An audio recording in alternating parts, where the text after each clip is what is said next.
আবার একটা নতুন ব্লগ হতে চলেছে, আবার একটা নতুন দিন। আজকের ব্লগটায় আমরা চলেছি কলকাতা ইকো পার্ক। ইকো পার্কে আমাদের ফুল ফ্যামিলি চলেছি, আমি, আমার মেয়ে সমাদ্রিতা, আমার ওয়াইফ তুলি এবং নর্থ বেঙ্গল থেকে এসেছে আমার ভাই বাপাই এবং তার ওয়াইফ ডালিয়া। আমরা 5 জন মিলে একটা সুইফট গাড়ি নিয়েছি, এই গাড়িটা করে আমরা চলেছি আজ ইকো পার্ক। প্রথমেই আমরা সকালের ব্রেকফাস্টের জন্য চলে এসেছি বিরোহীতে, বিরোহী কর্মকার হোটেলে, এখানকার বিখ্যাত কর্মকার হোটেলে। এখন আমরা কিছু খাওয়া দাওয়া করে তারপরে বেরোবো। যাবার পথে সকালে প্রথমেই ব্রেকফাস্ট চলছে বিরোহীতে সরকারে বিরোহীতে বসে আমরা ব্রেকফাস্ট খেয়ে নিচ্ছি।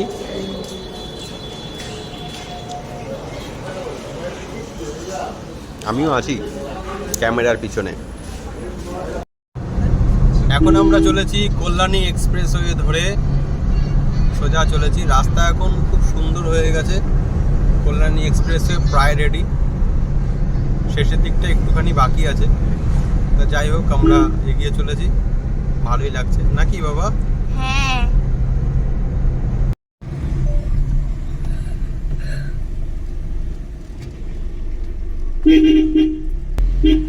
আমার মেয়ের বায়না যে এয়ারপোর্ট দেখবে।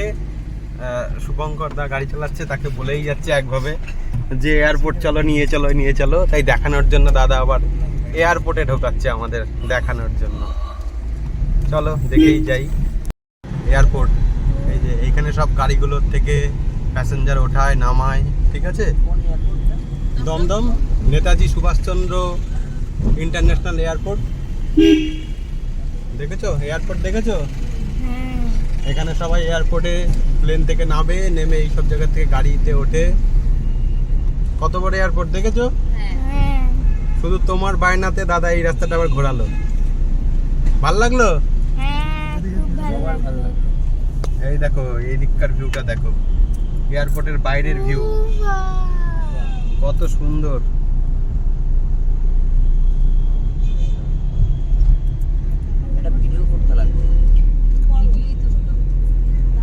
নেতাজি সুভাষচন্দ্র ইন্টারন্যাশনাল এয়ারপোর্ট বা আমাদের কলকাতা এয়ারপোর্ট, আমরা দমদম বিমানবন্দর বলেই আমাদের মুখে মুখে প্রচলিত, দমদম বিমানবন্দর। ভাল লাগলো বাবা? হ্যাঁ, খুব ভালো লাগে। কেমন লাগলো তোমার বিমানবন্দরে এসে? খুব ভালো। খুব ভালো? হ্যাঁ। আচ্ছা, তোমাদের কেমন লাগলো? থ্যাংক ইউ শুভঙ্কর দা। রাজারহাট নিউ টাউন,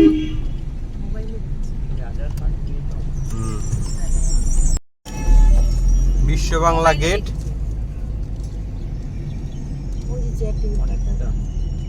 ওপরে এই চক্রটার ভিতরেই হোটেল রয়েছে, যেখানে বসে আকাশে বসে খাওয়ার একটা উপভোগ করা যায়। দারুণ ব্যাপার, ভাল লাগলো বাবা? হ্যাঁ। বাংলা গেটের নিচেই আমরা দাঁড়িয়ে আছি, দেখেছো? একদম মিডিলে দাঁড়িয়ে আছি আমরা। চলো ঢুকে পড়েছি ইকো পার্ক। গেট নম্বর 4 দিয়ে আমরা এন্ট্রি করছি। 4, 5 and 6 এর পার্কিং হচ্ছে এইটা। আমরা এখানেই গাড়ি রেখে সব দেখতে ঢুকবো। ইকো পার্ক গেট নম্বর 4 দিয়ে আমরা ঢুকলাম। ঢুকে গেছি ইকো পার্কে। আমাদের প্রথম কাজ হবে এখন, এই যে সামনে আমরা দেখতে পাচ্ছি ইকো পার্ক টিকিট কাউন্টারে টিকিট কাটতে যাব এবং ভিতরে এন্ট্রি করব। এই হচ্ছে ভিতরের এন্ট্রির জায়গা। চলো আগে টিকিট কাটি।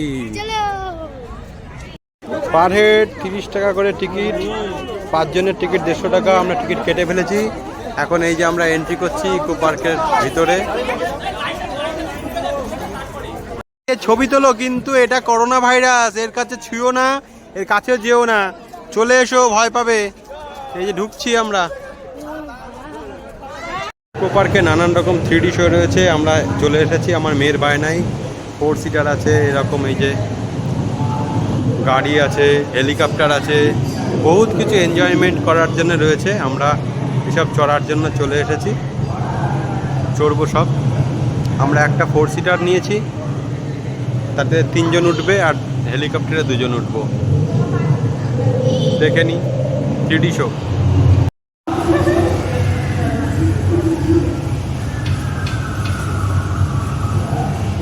কেমন লাগছে তুলি?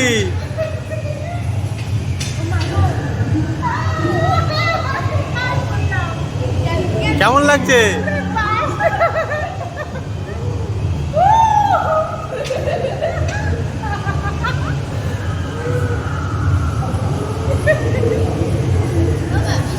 মজা লাগছে?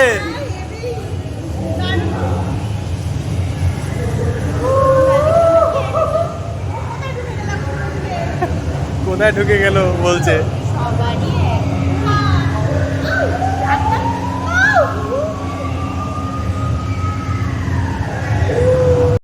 টেক অফ গেম পার্ক, এখানে আমরা 3D শো চড়ে এবার এগিয়ে চললাম। আবার টিকিটটা ছিল গেট এন্ট্রি, এটা হলো আবার সেকেন্ড টিকিট কাটতে হলো। 7 ওয়ান্ডার্স মানে পৃথিবীর 7ম আশ্চর্য এখানে এমন একটা জায়গায় করা রয়েছে সব।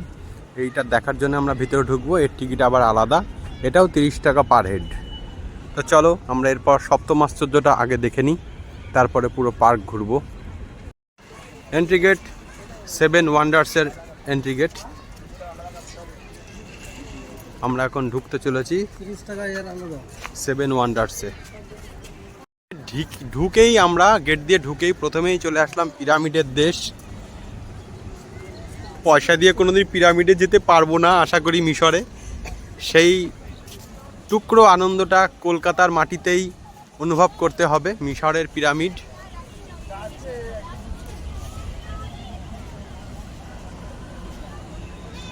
উপরে উঠবেন না লেখা আছে, কে বাবা এর উপরে উঠতে যাবে। পিরামিডের ভিতরে ঢুকছি এবার। ওরে বাপরে, ভয়ঙ্কর ব্যাপার।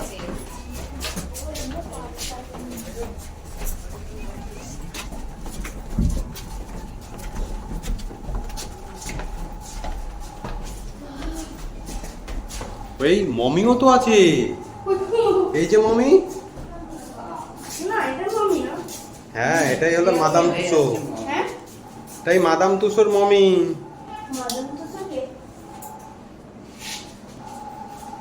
আমার মনে হচ্ছে এটা আদিবাসী, এটা মিশরীয়। পৃথিবীর 7ম আশ্চর্য আমাদের ইকো পার্কে এসে একবারে তার স্বাদ নিয়ে নেওয়া যায় এক জায়গায়। ভালো লাগছে তোমাদের এসে? হ্যাঁ, খুব ভালো লাগছে। আমি দেখেছিলাম বলে তাই, নইলে তো দেখাই হতো না। যে মিশরের পিরামিডের ভিতরে ঢোকার রাস্তা, তাই না? মানুষ কত বড় অসভ্য, এত সুন্দর সৌন্দর্যের ভিতরে পানের পিক ফেলে এটাকে নষ্ট করার চেষ্টা করছে। আর কি বলবো, যাই হোক ভালো লাগলো। 7ম আশ্চর্যের দ্বিতীয় আশ্চর্যে পৌঁছে গেছি। তৃতীয় না, দ্বিতীয়। আগে আগে চলো। ভিতরে আমরা প্রবেশ করেছি। ভিতরটা দেখতে অসাধারণ সাজানো, সুন্দর। ডানে বায়ে 2 দিকই সুন্দর, বিভিন্ন মডেলও করা আছে।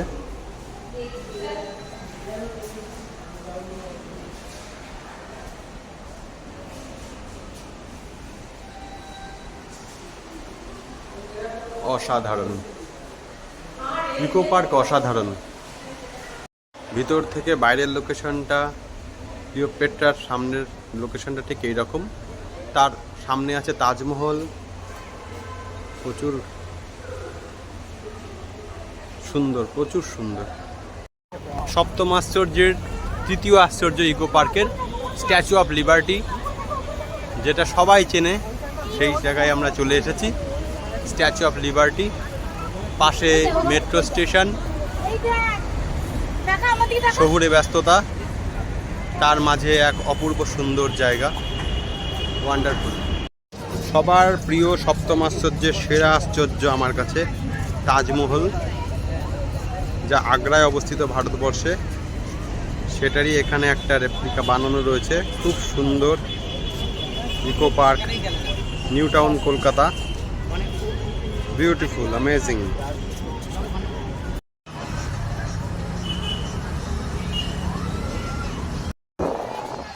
তাজমহলের উপরে আমরা এবার উঠতে চলেছি। What a beautiful Taj Mahal.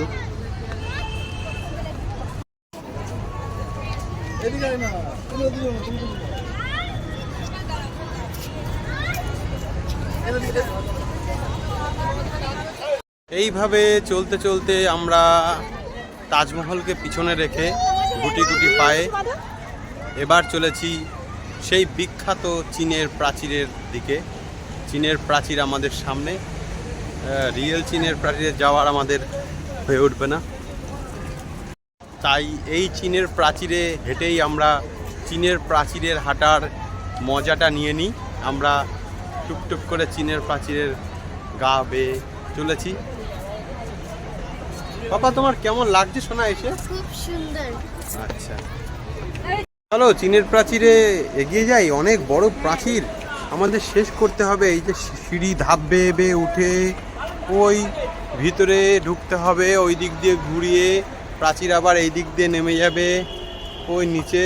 বাপরে, অনেকটা যেতে হবে। নেহাত কম বড় নয়, চীনের প্রাচীর বেশ বড় সড়ই করা আছে। আমরা চীনের প্রাচীর দেখে সামনের দিকে এগিয়ে চলেছি লাস্ট আশ্চর্য জিনিস দেখার জন্য।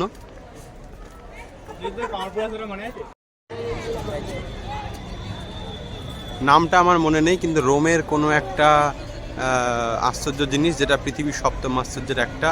এখানে যে লেখাটা দেখে বলবো, সে লেখাটাও দেখতে পাচ্ছি না সামনের কাছে, সেই জন্য বলতে পারছি না নামটা এই মুহূর্তে, কিন্তু দেখতে খুবই সুন্দর। এটা সপ্তম আশ্চর্যের একটা, সেটা জানি।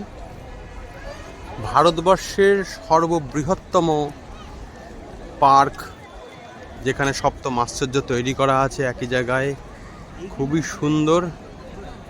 ভারতবর্ষের এক বৃহত্তম park, eco park, new town, Kolkata. ভিতরে ভিউটা একবার দেখো বস, কত ভালো।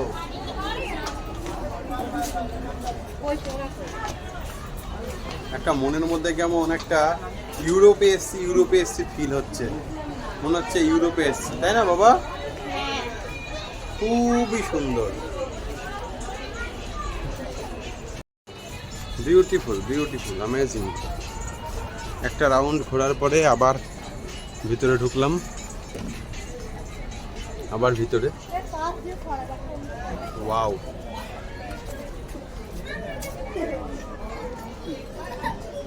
এটা কেন সপ্তম আশ্চর্যের জিনিস হবে না? এত সুন্দর স্টাইলে বানানো, এত সুন্দর, অ্যামেজিং, ওয়াও। স্টার্ট।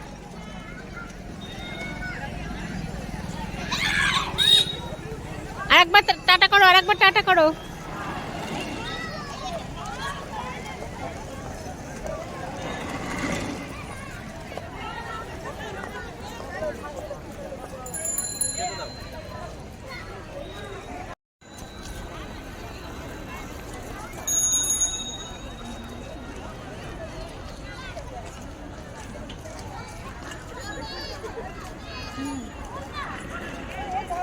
হ্যালো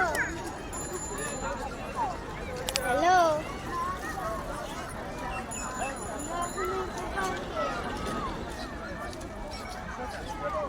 না সাইকেল চড়ছি, সাইকেল চড়ছি, ডবল সাইকেল।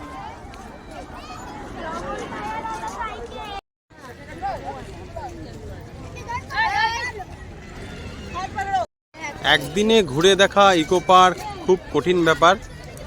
কলকাতার জায়গাগুলো এরকম, সায়েন্স সিটি গেলে একদিন লাগে, ইকো পার্ক আসলেও একদিন লাগে, এক একটা দিন এক এক জায়গা লাগে। আমরা এখন এসেছি 5 নম্বর গেট দিয়ে ঢুকে, তারপরে আমরা সপ্তম আশ্চর্য দেখেছি, আমরা 3D শো দেখেছি, মজা লেগেছে।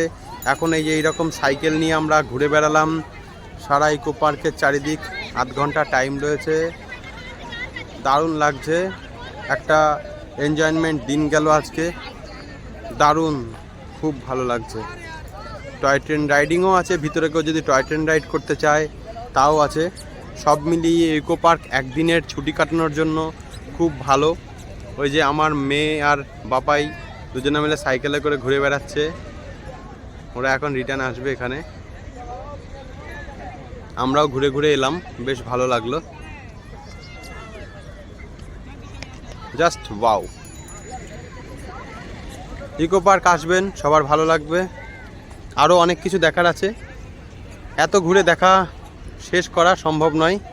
একদিনের জন্য ইকো পার্ক ভালো লাগবে, আসবেন অবশ্যই। আজকের ব্লগ এই অবধি রাখলাম। ভালো লাগলো তো ইকো পার্ক?